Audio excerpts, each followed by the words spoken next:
decades following World War II, in response to the immediacy of television and the reliance on picture magazines like Life and Look to convey the news in pictures, we began to see a concerned, independently minded, and critically engaged form of photography gather momentum.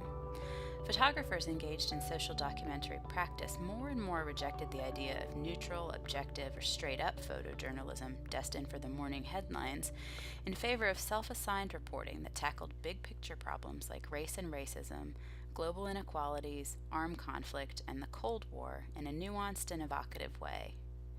Changes in mass communication over the last half-century, including the advent of television, cable, and now internet and social media, have increased the pace and volume of consumable news, but social documentary photographers have responded by creating bodies of work that require sustained concentration.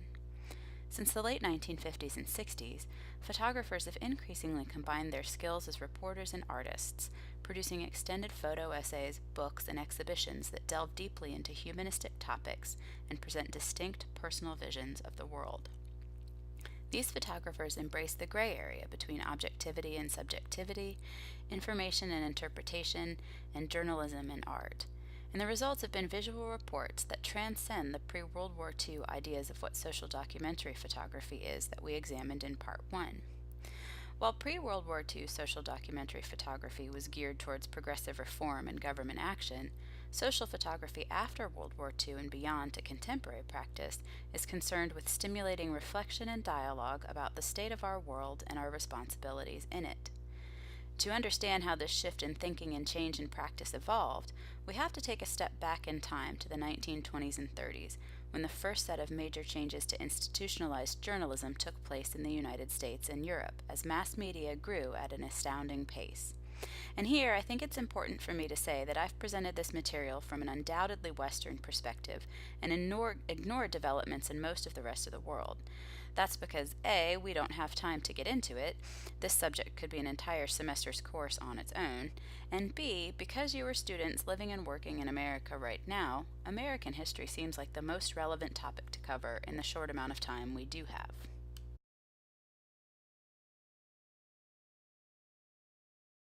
The explosion of mass media was especially notable in Europe. The city of Berlin, for example, had as many as 45 daily morning newspapers and 14 daily evening newspapers. The development of smaller portable cameras in Germany at the time, like the Leica, allowed news magazines an opportunity to try to seize market share with images and a new language of press photography that stressed both candid, informational moments and sequential related images. News magazines hired photographers to shoot human affairs using this language, objective, neutral, straight-up recordings of human experiences, especially those of people in restricted or inaccessible areas like elite circles, heads of state, etc. And in turn, sales exploded. Editors of these magazines had enormous power because they controlled the narrative. They determined which pictures went with what content. In the United States, Life magazine emerged as the dominant force in the realm of illustrated layouts of news. It focused on issues told primarily through narrative photo sequence, and its hallmarks were carefully crafted picture stories. As we saw in the previous lecture, Life staff photographers were sent around the world to make pictures, and their work was edited and inserted into story layouts. Many of the photographers we looked at in Part 1 got a start at Life. But Life wasn't actually just a presenter of the news as it seemed. It was a commentator. The magazine's publisher, Henry LUCE, articulated his wish for the magazine to have a specific point of view. He wanted the magazine to be positive in its editorial selections. He wanted it to be for things instead of in opposition to the problems at home and in the world. He wanted the photo essay to be a moralizing and interpretive medium for public persuasion. This editorial control is what the photographers who started Magnum Pictures were pushing back against when they founded the agency. Magnum was structured to allow members to pursue stories of their own choosing and photograph them however they saw fit. They could spend as long as they wanted on any particular project, and they could be as involved as they wanted to be in the editing, captioning, and publication of their work. Magnum represented, in the words of Henri Cartier-Bresson, a community of thought, a shared human quality, a curiosity and a respect for what is going on in the world, and a desire to transcribe it visually. Magnum's model gave rise to generations of independent photographers, artist-reporters really, with distinct personal visions of the world.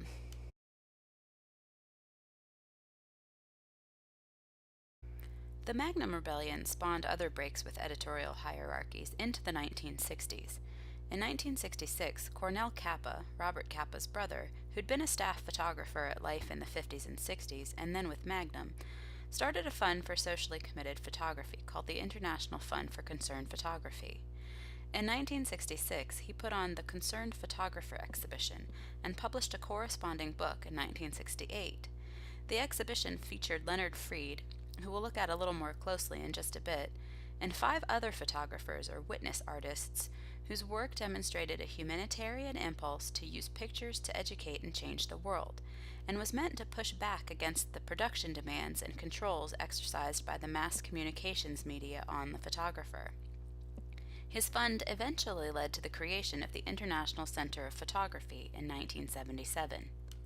The push toward more independence for photographers as artist witnesses happened in a post-war environment characterized by 2 different concepts of what social documentary photography was and should be, which we looked at briefly in the last lecture.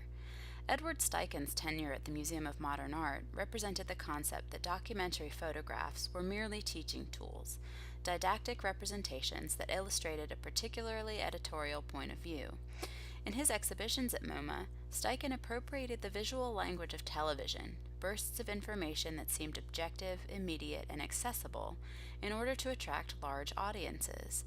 Those audiences in the blockbuster reception of both The Road to Victory and The Family of Man across the United States and the globe proved the success of his mission to project an image of a powerful American hegemony. Standing in direct opposition to Steichen's concept was Swiss photographer Robert Frank. The same year that Steichen's Family of Man opened, 1955, Frank embarked on a cross-country road trip to explore American culture. The trip was funded with a Guggenheim grant and yielded The Americans, one of the most important photo books of the period. Frank wrote in 1958 that I have a genuine distrust of all group activities. Mass production of uninspired photojournalism and photography without thought becomes anonymous merchandise. I feel that only the integrity of the individual photographer can raise its level. With The Americans, Frank showed marked disinterest and skepticism toward the view that photography needed to be objective and have universal meaning. Instead, he championed an intimate, evocative, personal, and subjective purpose in documenting the world. The pictures he made throughout his journey showed a kind of brutal realism. They represented a less than flattering depiction of America's contradictory and uninspiring facets of life. He addressed issues of race and class that Steichen's Family of Man exhibition largely ignored. His is a photo essay laid out in book form, but without captions, so it reads as a means of personal expression built up through a series of seemingly disconnected moments. So radical it seemed compared to popular notions of what social documentary photography should be, that it was compared to jazz or beat poetry, and in fact, beat writer Jack Kerouac wrote the foreword as a stream of consciousness introduction to the work.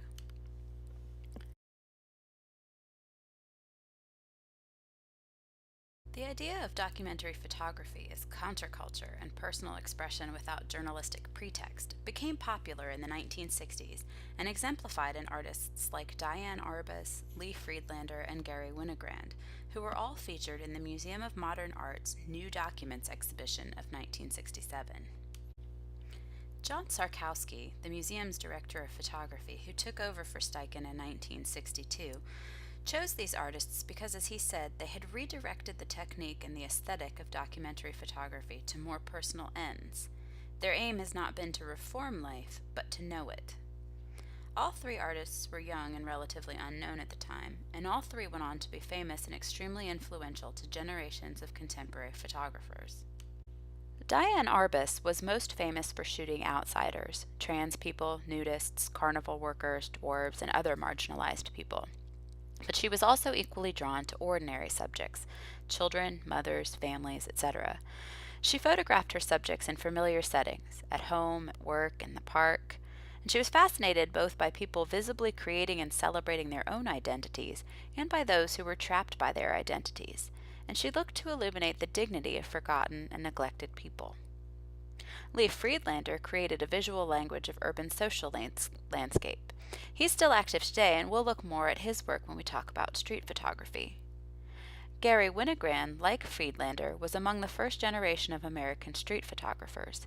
He captured glimpses of American life and social issues, particularly in New York and LA in the 60s, 70s, and 80s, and we'll take a look at his work in the next series too.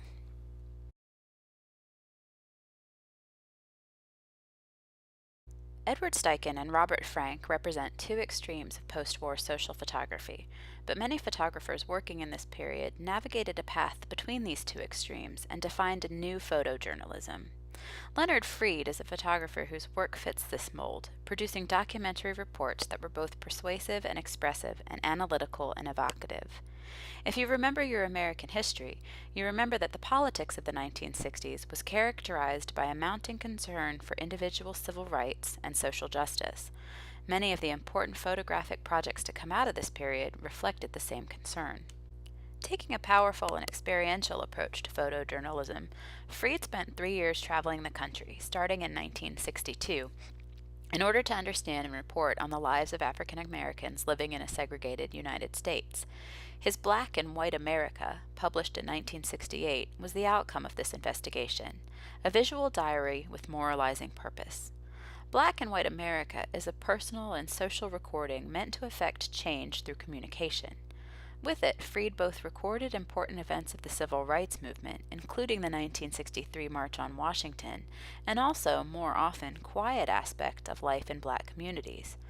What he sought to do with this project was to counter the immediacy of television and traditional photojournalism, to present an alternative series of images to those seen in mass news media.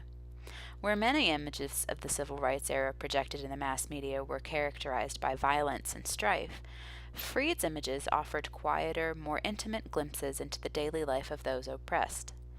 He engaged with his subjects on a personal level, and rather than just reporting isolated situations, he was concerned with relating a big, conceptual narrative about the United States at a particular defining moment. Freed was one of many social documentary photographers in the post-war era to embrace the idea of photo essay in book form.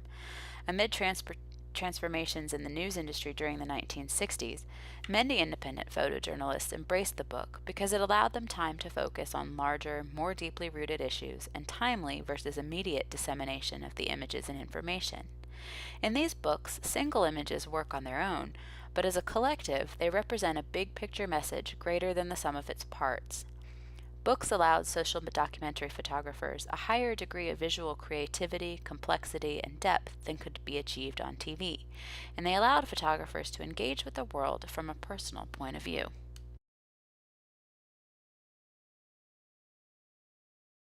The escalation of the Vietnam War in the late 1960s reintroduced questions of the truth of social documentary photography raised by Steichen and Frank a decade before.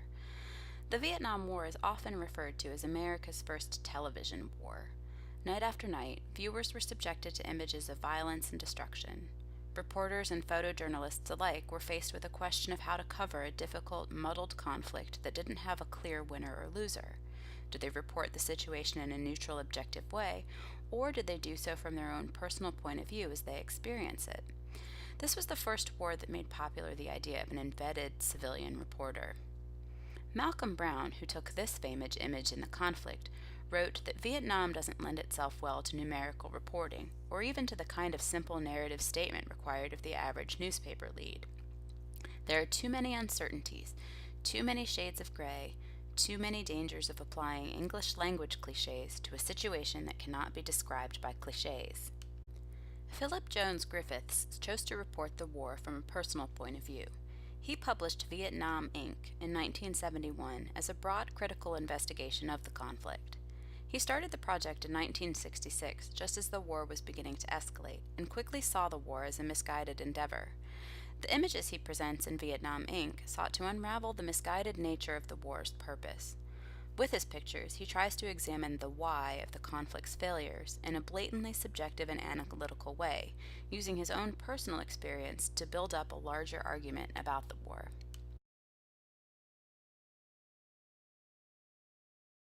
After the Vietnam conflict in the 1970s and 80s, and largely in response to the disillusion of the press in the Nixon years, a new, more literary approach to written journalism emerged. It's known as New Journalism and embodied in the works of writers like Tom Wolfe, Truman Capote, Norman Mailer, and Hunter S. Thompson. With this approach, artistic expression became a legitimate approach to dealing with the news. Writers favored narrative and description over merely reporting the news. The significance of the events they reported was evoked and interpreted, rather than merely cataloged. Social documentary photography practice from this time echoed this movement. In the 1970s and 80s, we swing around again to see social documentary photographers as activists, activists unafraid to express their own artistic voices. In 1975, EUGENE Smith, who photographed for Life in World War II, and Eileen Smith published Minamata, which documented families affected by the Chiso Corporation's dumping of toxic waste into Minamata Bay in Japan. They published the book as a crusade to seek justice for these families affected by such damaging negligence. Theirs was a call to action. As EUGENE Smith wrote after the fact, the journalist-photographer can have no other than a personal approach, and it's impossible for him to be completely objective. Honest, yes; objective, no. Donna FERRATO, who is still alive and working today, is a paradigm of the photographer-activist. In 1979, FERRATO made a name for herself by documenting the sex club and nightclub culture in New York at iconic places like Studio 54 and Area. She was also commissioned by Japanese Playboy to photograph a prominent swinger couple known as Garth and Lisa. She immersed herself in the project by going so far as to move in with them. While involved in that project, she witnessed Garth savagely beat his wife, and that changed the trajectory of her life and her work. Throughout the 1980s, she was driven to reveal the unspeakable things that were happening behind closed doors. During that decade, FERRATO traveled the country photographing domestic violence, riding in police cars, staying in shelters and homes of battered women. She published Living with the Enemy in 1991 as an expose of the hidden world of domestic violence. Living with the Enemy and accompanying exhibitions and lectures around the world sparked a national discussion on sexual violence and women's rights. She founded a nonprofit called Domestic Abuse Awareness, and in 2014 she launched a campaign called I Am Unbeatable, featuring women who've left their abusers.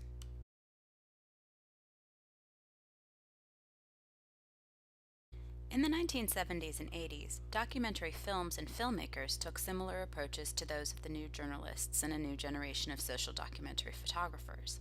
And out of this world emerged important contemporary social documentary photographers whose work combines a cinematic artistic voice with activist documentary practice. Susan Meiselas graduated from Harvard in 1970 and worked on the film Basic Training. She also worked for New York City Public Schools, designing photography curriculum for middle schoolers. In the late 1970s, she documented the insurrection in Nicaragua and human rights issues in Latin America. Her most famous image from this body of work is Molotov Man, and was claimed as a symbol of the Sandinista rebellion. She produced a documentary film about the insurrection in 1991. She still works actively today, witnessing human struggles across the globe and responding photographically. Mary Ellen Mark, who passed away in 2015, graduated from the University of Pennsylvania in 1962 and moved to New York in the late 1960s. She documented anti-Vietnam War demonstrations, the women's liberation movement, and social issues like homelessness, loneliness, drug addiction, and prostitution. She also worked as a unit photographer on movie sets, working on more than 100 films. Her book, Streetwise, published in 1988, started as an assignment for Life magazine on Seattle's runaway youth and became one of Mark's most notable works. The book was published after Mark, with her husband Martin Bell, produced an Academy Award-nominated documentary film of the same name.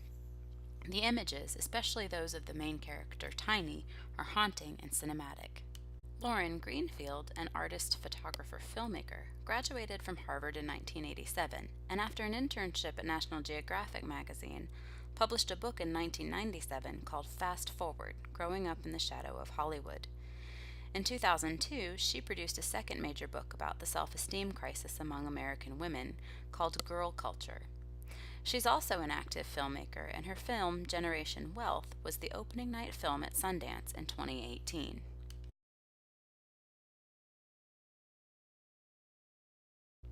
Now, we live in an age where the immediacy of information is literally at our fingertips. With the progression and innovation of technology since 1960, we've seen both an explosion of multimedia and media beyond the photograph, and a decline of paper media.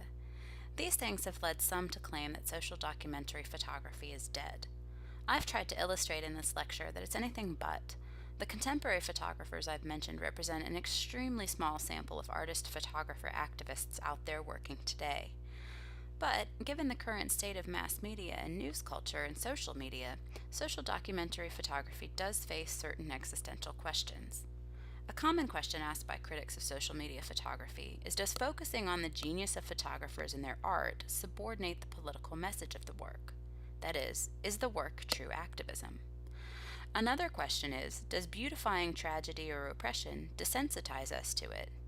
Or is it important to see pictures of difficult subject matter so that we combat our indifference?